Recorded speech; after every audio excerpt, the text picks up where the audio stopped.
He took a step back. The other Elliot didn't move, just stood in the endless hallway of flickering lights, smiling softly, key dangling from his fingers like bait. "Who are you?" Elliot asked, though part of him already knew. "I'm what they made from you," the double said. "What the signal extracted." The hallway stretched endlessly behind both of them, pulsing like a living artery. The lights above buzzed, not in rhythm, but like they were reacting to breath. Or thought. "What do you mean made from me?" Elliot whispered. The other Elliot tilted his head. "Greystone doesn't just record memories.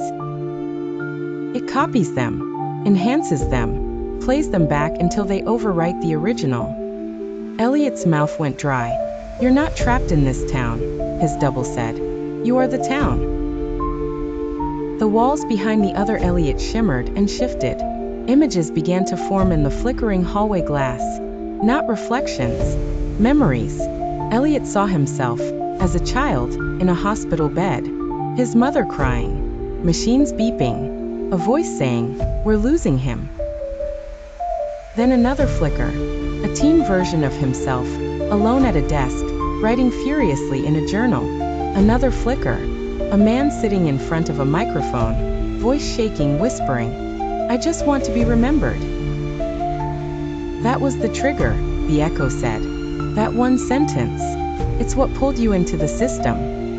"What system?" The double's smile vanished. "You were never meant to survive, only to transmit.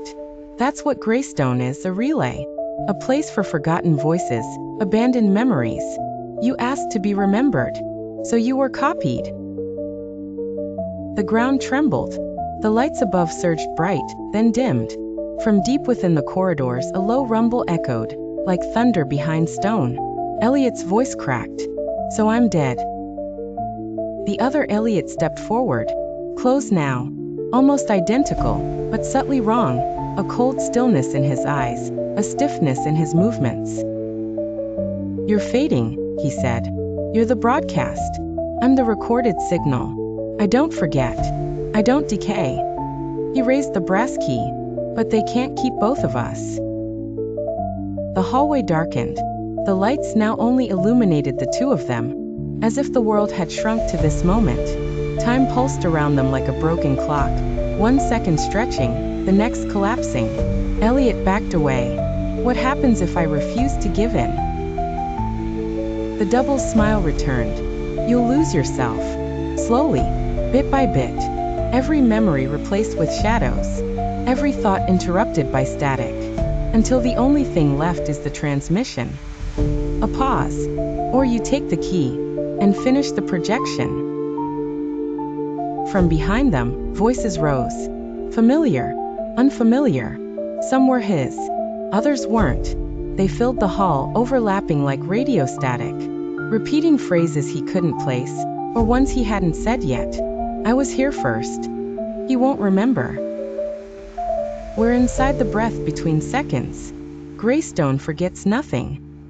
Elliot clutched his head.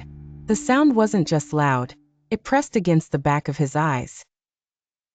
His memories began to slide. He saw Mrs. Hargrove, then saw her burning, then saw her rebuilding herself. He saw the church collapse, then stand, then vanish. He saw the map, and on it he was blinking. "I want out," Elliot growled. "I want my life back." His double looked almost sad. "There is no out. There's only forward. You either become what you were meant to broadcast, or you get tuned out." The lights dimmed again. Now Elliot could see behind the echo a door. Tall, rusted, covered in words etched in spirals. Memory must complete the loop. Without thinking, Elliot ran. Past the echo. Toward the door. His hand gripped the knob ice cold. The whispers grew louder.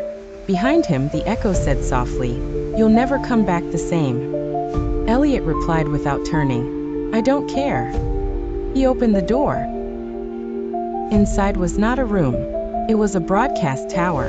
Sprawling, endless. Wires dangling from the ceiling, pulsing with thought. Screens displayed moments from every life he'd forgotten. Every lie he'd lived. every fragment he never knew he left behind. And in the center, a chair, strapped with leather belts, surrounded by mirrors, waiting. He stepped toward it. On one screen he saw the outside world, the real one, a street, a bus stop, a flickering billboard. He saw himself sitting there, normal, alive, oblivious. But that version of him never turned around, never looked into the camera, never saw this version watching. He sat in the chair. The straps moved on their own, tightened gently, like hands pressing him down. The room hummed. Then a voice, not his own, not the echoes, filled the space. Confirm broadcast identity. Elliot whispered, "I don't know who I am anymore." Confirmed. The machine searched. The lights turned blood red, and the projection began.